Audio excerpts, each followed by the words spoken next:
Sir Cliff, we get to meet again. Yes, indeed. And isn't this wonderful? We're actually in a theatre. I know, I love it. And again, like all theatres, it's empty at the moment.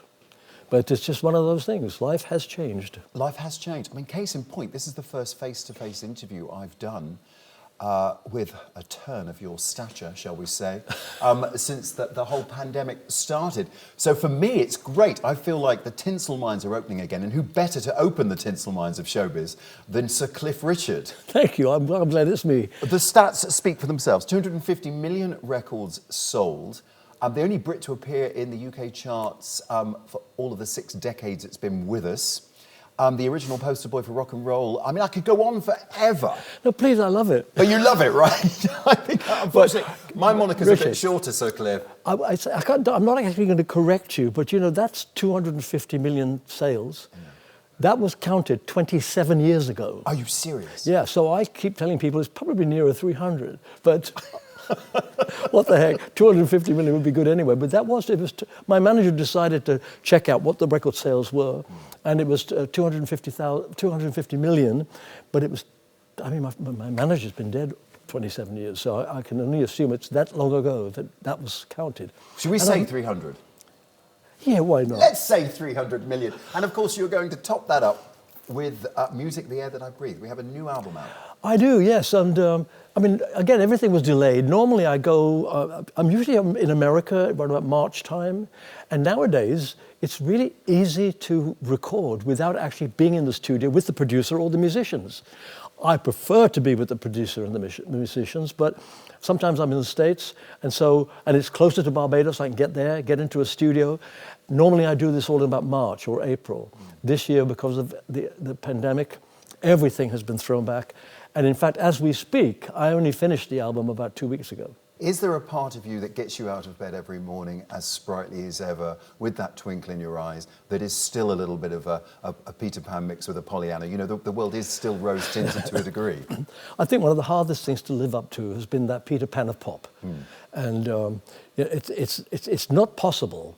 And in fact, when I went through my troubles a few years ago with the South Yorkshire Police and the BBC, I remember waking up one time thinking, well, what happened to Peter Pan? I looked more like Rip Van Winkle.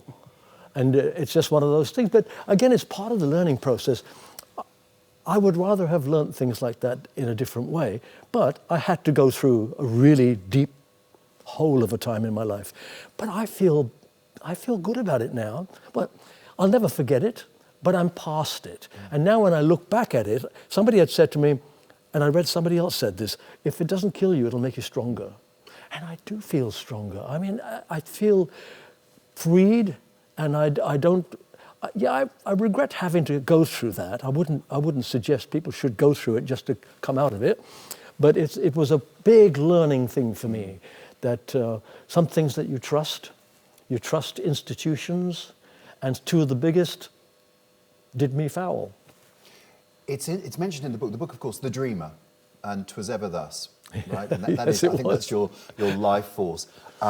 And you mention in the book when you got the news back in 2014 about the allegations that were made against you, obviously, which were completely false. You were in Portugal, and your friend John was there. And as I read the description of you talking about your legs giving way beneath you when you got that bombshell, I thought, well, what if John wasn't there? What if you'd been on your own that day? What if you hadn't been hosting a party together? How would you have coped with that? I've never been on my own ever.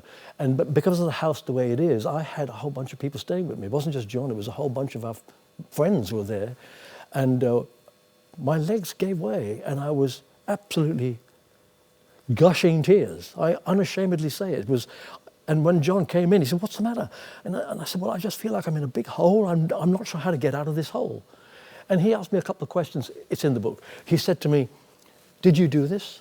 I went, "No." He said, "Have you ever done anything like it?" I went, "No." He said, "I know you didn't. You know you didn't.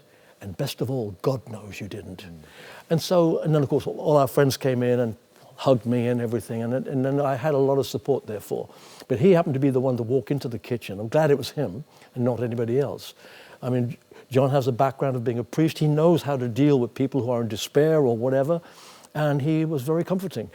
In the end, though, You know, in the end, when people walk out of a room and you find yourself on your own in that situation, it all comes back. And I had to write a lot about it in the book, but the book is mostly about the good things in my life. But that bad part, I think, makes the book more interesting, because then you see what was a dream for me. I didn't dream about being like Elvis. I used to dream that I'd wake up and I was Elvis. And so You used to practice the lip in the mirror, right? Oh, everything. All of it? Oh, yeah. The quiff. I had the quiff. And I mentioned my mother didn't like it because I used to use Brill cream a lot. Do you remember Brill cream, anybody? Yes. And it was this white gluey stuff that you put in your hair, and I'd get my quiff up, and it always ended on the collar of the shirt. My mum said, stop using that stuff. But all those wonderful memories, the book is really about that. But I feel that when I read it, it's the bad stuff that makes everything else feel even more fantastic. It was about 3 months into my problems that the lawyers had called me and they said, we're very happy with your dignified silence. I don't know how dignified I meant it to be, but I had made up my mind that I was not going to speak to anybody about it. No press, no TV, nothing.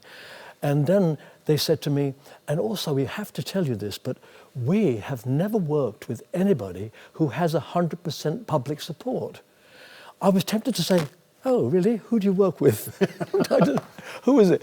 But so I knew from the beginning that I had this support, you know. I mean, and it's also like, I told Gloria Hunniford this story too. I was coming back into Faro during the times and walking through the airport, and these two guys, you know, wife beaters on, vest tattoos, and I thought, this is the kind of person that might have said, no smoke without fire, bam. Yeah. Anyway, he came up to me and he went, all right, Sir Cliff?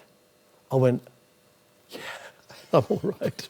So I had huge support, and that was vital for me, you know. But it still didn't stop me going to bed at night. Last thing you think of, first thing that you wake up. And in the book I say, it's very strange, but almost every time I woke up, it was 3:15. It's always the tick-tock of the 3 o'clock clock. Why is that so? I don't know, but there's obviously something in it. Right, well, let's not go on to my angst issues, because this is actually about you, sir. And we're going to crack on with the album again in just a moment. Got to ask you, it doesn't seem like you have any regrets, but I've got to put the question to you, since here you are in your 80th year and you get to an age, any age really, where you audit yourself when you're lucky enough to have lived so long. Any regrets at all, Sir Cliff? My only regret is that it wasn't 500 million records.